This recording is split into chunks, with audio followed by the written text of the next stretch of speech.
Hello, you bunch of weirdos, and welcome back to another Twisted vlog. Today I took a dive into my massive comic book collection and I was able to find one of my oldest favorites. I am a massive fan of classic fairy tales and Brothers Grimm stories, so today I'm going to share with you one of my all-time favorite comic books, which is Porcelain, a Gothic fairy tale. I'm going to be trying out a slightly different format for my vlog this week. I am going to go a bit more in depth into one comic book as opposed to talking about a bunch of comics all at once. I will start off with a nice spoiler-free summary of the story and a general overview of the themes, but at about halfway I'm gonna hit spoiler territory, so if you want to read this book and you haven't yet, I would suggest stopping there, going out and buying the book, reading it, and then coming back to this video. If you don't care about spoilers, then by all means stick around. I will be going through this story from start to finish. So without further ado, let's take a look at Porcelain, a Gothic fairy tale. The Porcelain series was published by Improper Books, which is an indie comic book company mainly comprised of a bunch of independent writers and artists. They all work together to bring us stories which are mainly based in fantasy and fairy tale worlds. If stuff like the Brothers Grimm is your bag, then you'll probably like a lot of the comic books which have come out of this company. Benjamin Reed is the writer of the Porcelain series, along with a couple other comic books also published by Improper Books. He also wrote comics named Briar and Butterfly Gate, which were also published by Improper Comics. Benjamin is a self-described writer of fairy tales. Most of his stories feature young or child protagonists which go through a kind of coming-of-age story or disillusionment with the world in general. The artist for Porcelain, as well as Benjamin's other works, Briar and Butterfly Gate, is Chris Wildgoose. Fans of Vertigo Comics may also recognize Chris's work in DC's Gotham Academy and Vertigo's Assassin's Creed comic books. As I said earlier, a Gothic fairy tale is the first book in a trilogy. The story opens in what I am guessing is very turn-of-the-century England at the beginning of the Industrial Revolution. It's never explicitly stated, but throughout the comic you can see the smokestacks in the background, and you can tell there's a huge disparity between the upper class and the working middle and lower class. It's also very clear that they wrote the little urchin girl with an accent, so that's also a huge indicator. The young unnamed urchin girl is pressured into breaking into the mansion of a quote-unquote wizard. Whether or not she believes he's a wizard, but hey, he's very clearly rich and he's gonna have a lot of really cool stuff to steal, so up and over the wall she goes. One on the other side of the wall, she's almost immediately found by the porcelain automatons which prowl the grounds, and then by their eccentric creator. The old porcelain maker lives alone in his mansion with nothing but his automatons to keep him company. He looks at this little urchin girl and he can quite clearly see that she's starving, she's homeless, so he invites her inside to get warm and to have something proper to eat. Eventually, the old porcelain maker convinces the girl to stay the night, and then by extension convinces her to stay and be his ward. The old porcelain maker, who's quite clearly starved for any actual human company, begins to act as a father figure to the young urchin girl. He showers her with pretty much anything she could ever want. A nice bedroom, food, clothes. Eventually he even takes her out to the porcelain garden he's created, which is a kind of tiny, perfect utopia in the middle of this dirty, rundown city. This is what a child would probably envision heaven to look like. It's perfect, pristine, and clean. There's all sorts of porcelain birds and even a porcelain puppy for her to play with. It is basically a perfect utopia in the middle of this dirty, heavily industrialized city. After staying with the porcelain maker for some time, he even begins to teach the little urchin girl some of his secrets behind how he makes the automatons work. If this video has piqued your interest on this book, pause it here, go buy a copy, read it, and then come back. If you don't care about spoilers, keep on listening.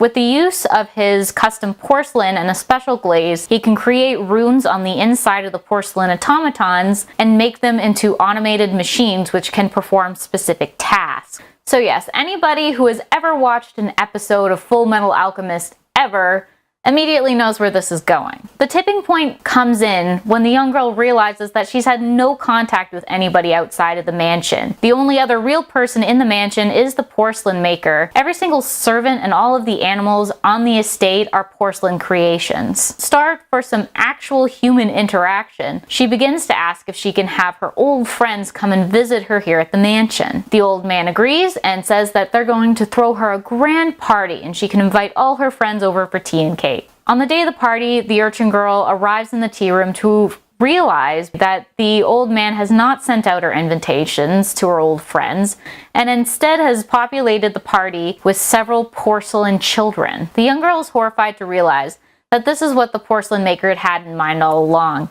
He had never intended to let her have contact with the outside world, and she immediately rejects the porcelain children. She smashes one of the child automatons and then flees the scene to go out into the garden to cry. While there, she accidentally cracks the base of one of the porcelain trees and thereby damages one of the runes painted on with the glaze. The broken rune then causes a strange reaction to the birds in the tree, which would normally sit there and sing sweet songs. Now they've actually stopped singing and asked to be set free. They tell her that in order to be set free, they need the special scarlet glaze, which can only be found in the porcelain maker's private laboratory. Later, the young girl breaks into the lab and discovers exactly what the porcelain maker has been up to all this time. Laying on a table is a partially completed porcelain automaton, which seems to have a higher state of consciousness than any of the other porcelain creations. It's strapped down to the table, begging to be killed, begging, please let me go, please let me go. On the wall are parts from other automatons which have either been only half finished or damaged, including the damaged porcelain child from earlier that day. It finally clicks exactly what the old porcelain maker has been using all this time to give his porcelain creations a semblance of sentience. The girl confronts the old man about what she found inside the lab. She points a finger at him, calls him a murderer. He denies all these claims, saying that he's never killed a single person.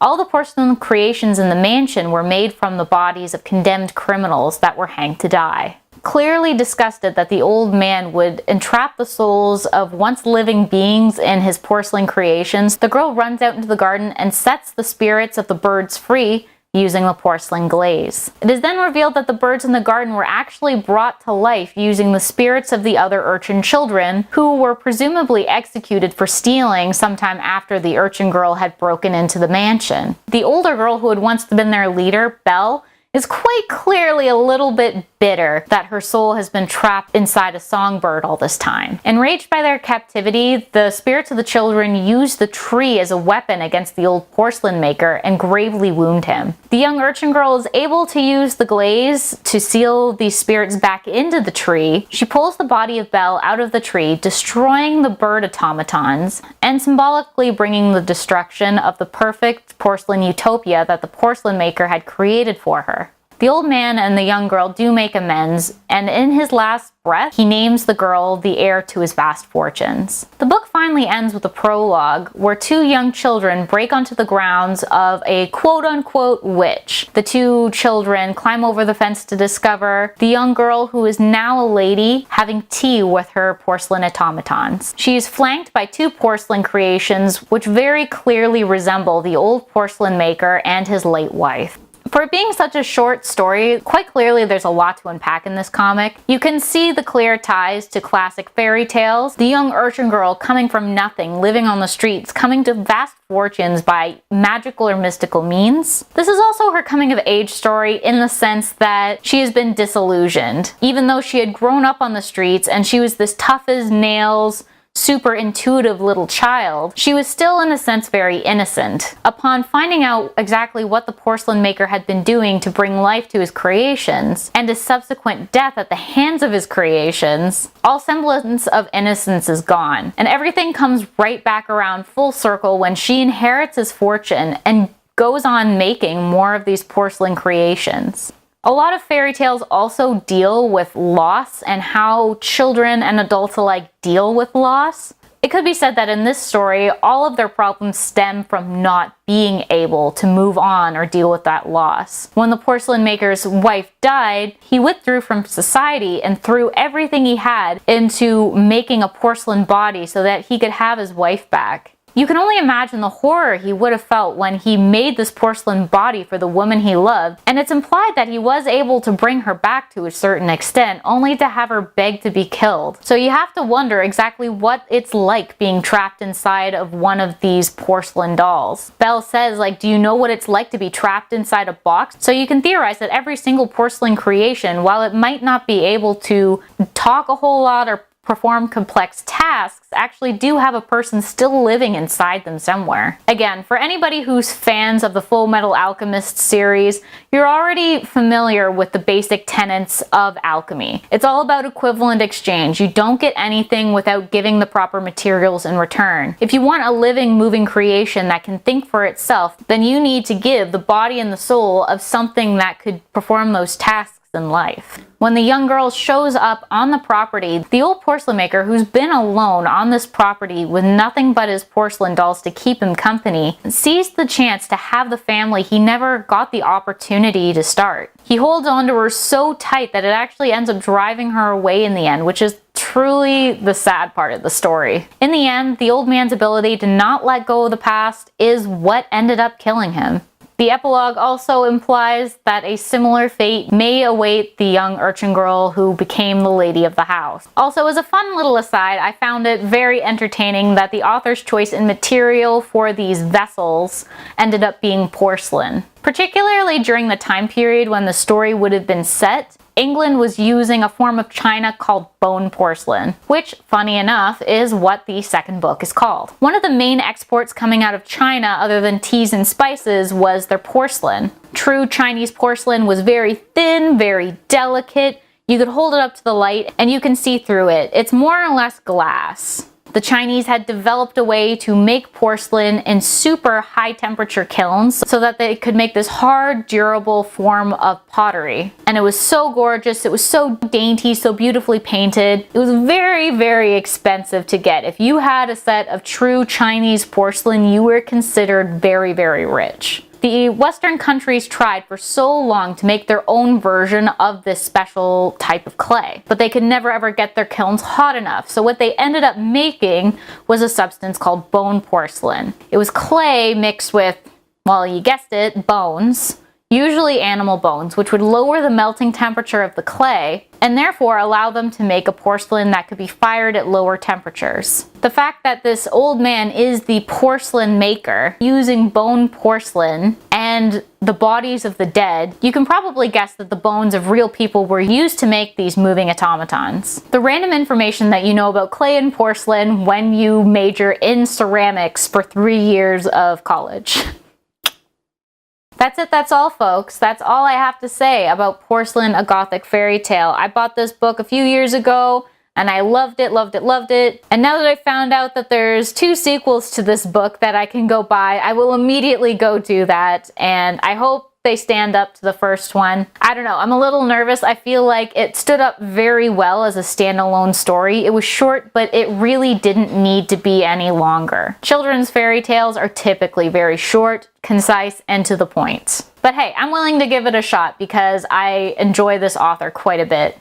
Now, if you'll all excuse me, I have an Amazon purchase to go make. In the meantime, don't forget to click those links in the description below to follow me on Facebook, Twitter, and Instagram. And you can also click that subscribe button to stay in the loop and become a twisted gamer / comic book reader / nerd like me.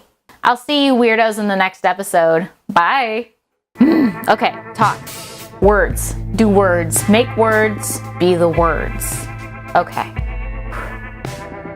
Shit, is that a crane? On the bridge, like right outside. Oh my gosh, a castle! It's so pretty and majestic as fuck. The old porcelain... How about you don't have your paper rustling in the background?